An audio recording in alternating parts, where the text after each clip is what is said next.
আজকে যুদ্ধের কিছু গুরুত্বপূর্ণ ঘটনা ঘটেছে, সেটা হচ্ছে যে F-35 একটি বিমান ভূপাতিত করার কথা শোনা যাচ্ছে।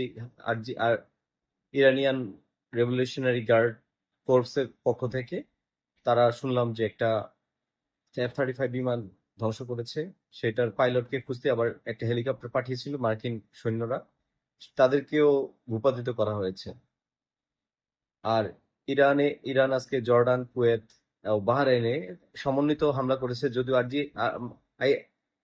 আইআরজিসি যেটা বলেছে যে না, আমরা এটা কুয়েতের হামলাটা আমরা করিনি, কুয়েতের হামলাটা ইসরায়েল করেছে। এটা নিয়ে আর কি, এটা দ্বিধাদ্বন্দ্ব আছে। এটা এই খবরের ভেতরে, এই খবরের সত্যতা এখনো জানা যায়নি, তবে ব্যাপক হামলা হয়েছে। ইরানের একটি সেতু উড়িয়ে দিয়েছে, নির্মাণাধীন একটি সেতু একদম শেষ পর্যায়ে ছিল, সেটাকে ধ্বংস করা হয়েছে। ধন্যবাদ বন্ধুরা।